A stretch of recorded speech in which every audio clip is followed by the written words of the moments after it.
ସ୍ମୃତିରେ ଅଛନ୍ତି।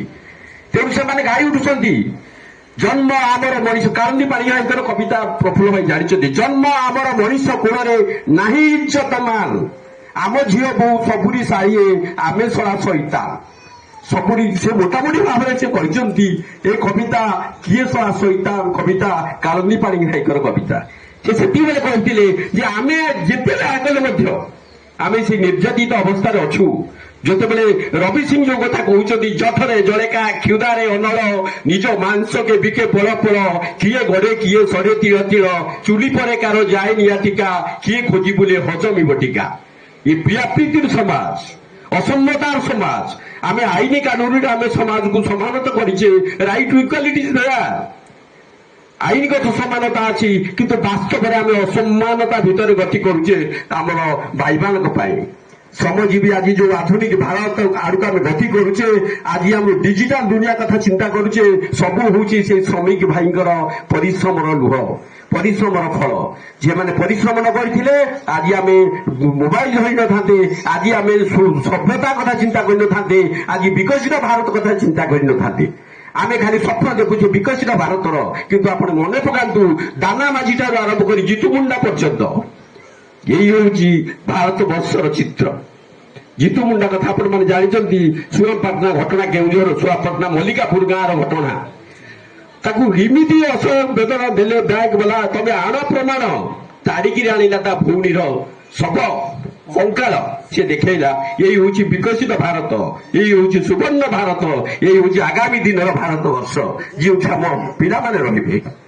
ତେଣୁ ଏଭଳି ଅବସ୍ଥାରେ ଆମେ ଶ୍ରମିକ ଭାଇଙ୍କ କଥା ମନେ ପକଉ। ସେଇ ହଉଛି ବାସ୍ତବ ଚିତ୍ର, ସମାଜର ବାସ୍ତବ ବିକଳାଙ୍ଗ ଚିତ୍ର ହଉଛି ସେଇ ମୁଣ୍ଡା କଥା, ଜିତୁ ମୁଣ୍ଡା କଥା। ଆଜି ଜିତୁ ମୁଣ୍ଡାକୁ ସମବେଦନାର ସୁଅ ଛୁଟିଛି। ତେଣୁ କେତେ ଦିନ ଆମେ ଏମିତି ରହିଥିବା। ତେଣୁ ରବି ସିଂ, ବିପ୍ଳବୀ କବି ରବି ସିଂ ସେତେବେଳେ ତାକୁ ଘୋର ବିରୋଧ କରିଥିଲେ ଏବଂ ସେ କହିଥିଲେ ମଣିଷରେ ମଣିଷତ୍ୱ ନାହିଁ, କଥା ଗୋଟିଏ କାମ ଗୋଟିଏ। ତେଣୁ ସେ ଭଗବାନଙ୍କୁ ଦୋଷ ଦେଇଥିଲେ, କହିଲେ ଭଗବାନ ତମେ ପାରିବନି ଏ ସୃଷ୍ଟି, ମଣିଷ ମଣିଷକୁ ମାନୁନାହିଁ, ମଣିଷ ତୋଷାବଦିଆର କାମ ଚାଲିଛି, ପ୍ରିୟାପ୍ରୀତି ଶୋଷଣ ଚାଲିଛି। ଏଠି ଦଳେ ଖଟି ଖଟି ମରୁଛନ୍ତି, ଦଳେ ବିଳାସ ବାସନରେ ବଢୁଛନ୍ତି। ତେଣୁ ଏ ସମାଜକୁ ତମେ ଆଉ ଚଳେଇ ପାରିବ ନାହିଁ। ସେ ଗୋଟେ ଚରମପତ୍ର କବିତାରେ ଲିଖିଥିଲେ, ଚରମପତ୍ର ଘେନ ଭଗବାନ ଚରମପତ୍ର ଘେନ, ଆଗାମୀ 24 ଘଣ୍ଟା ଭିତରେ, ଆଗାମୀ କାଲିର ଏହି ପ୍ରଭାତରେ ଖାଲି କରନ୍ତୁ ମୋ ଗୋଲକ ସିଂହାସନ। ତମେ ପାରିବ ନାହିଁ ସଂସାର ଚଳେ। ମଣିଷର ମାନବିକତା ଲୁଚି ଯାଇଛି, ମଣିଷର ମଣିଷ ପଣିଆ ଦୂରେଇ ଯାଉଛି। ତମେ କି ମଣିଷ ସୃଷ୍ଟି କରିଛ? একথা রবি সিংহর কথা প্রফুল্ল ভাই ভাল ভাবে কইপারিবে। মার্ক্সবাদী চিন্তাধারার সে জনে লেখক। উপস্থিত থিবা পিতৃতুল্য এবং মাতৃতুল্য উর্মিলা দিদি এবং প্রফুল্ল ভাই, চন্দ্রমণি দাদা এবং মোর বড় ভাই দুষ্মন্ত ভাই, আগরে উপস্থিত থিবা সমস্ত গুরুজন মন্ডলী, আজি শ্রমিক দিবস উপলক্ষে আজি আমি এটি একত্রিত হয়েছেন। শ্রমিক মানক পাই বহুত জায়গায় আজি কার্যক্রম রয়েছে। এই কার্যক্রম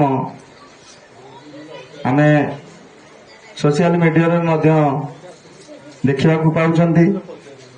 କିନ୍ତୁ ଉଦୟବଟ ଅଫିସ ତରଫରୁ ବା ଉଦୟବଟ ପରିବାର ତରଫରୁ ଏକ ନିଆରା ଢଙ୍ଗରେ ଏଠି କାର୍ଯ୍ୟକ୍ରମ କରାଯାଉଛି। ଉଦୟବଟ ଏକ ସଂସ୍ଥା ନୁହଁ, ଉଦୟବଟ ଏକ ମଣିଷ ତିଆରି କାରଖାନା, ଯାହା 12 ମାସରେ 13 କାର୍ଯ୍ୟକ୍ରମ କରୁଛି।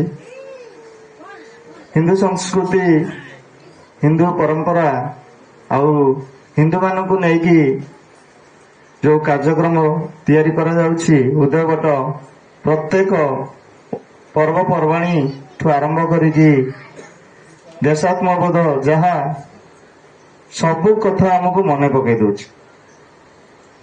ଉଦୟବଟ ଯୋଉମାନେ ଏଠି ଜଡ଼ିତ ଅଛନ୍ତି ସେମାନେ ଜାଣିଛନ୍ତି ଯେ ଦୁଷ୍ମନ୍ତ ଭାଇ ଯେତେ ବାଧାବିଘ୍ନ ଆସିଲେ ବି ଯେଉଁ କାର୍ଯ୍ୟକ୍ରମ ଯେଉଁ ସମୟରେ ହେବା କଥା ସେ ସମସ୍ତଙ୍କୁ ସୂଚାଇ ଦିଅନ୍ତି ଏବଂ ବିନା ଲିଷ୍ଟରେ କୌଣସି କାର୍ଯ୍ୟକ୍ରମ କରନ୍ତି ନାହିଁ।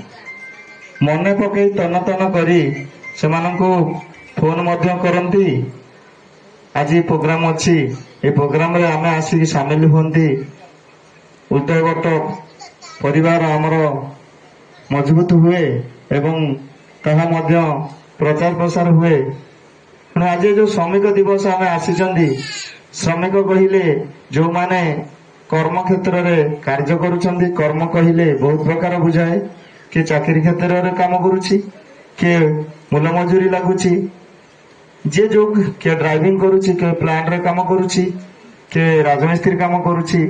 ଏଇ ଶ୍ରମିକ ମାନଙ୍କର ଆଜି ଗୋଟିଏ ଦିବସ, ତାହା ଶ୍ରମିକ ଦିବସ। ତେଣୁ ମୁଁ ଅଧିକ କିଛି କହିବି ନାହିଁ। ଏହି ଶ୍ରମିକ ଦିବସ ଉପଲକ୍ଷେ ସମସ୍ତଙ୍କୁ ହାର୍ଦ୍ଦିକ ଶୁଭକାମନା।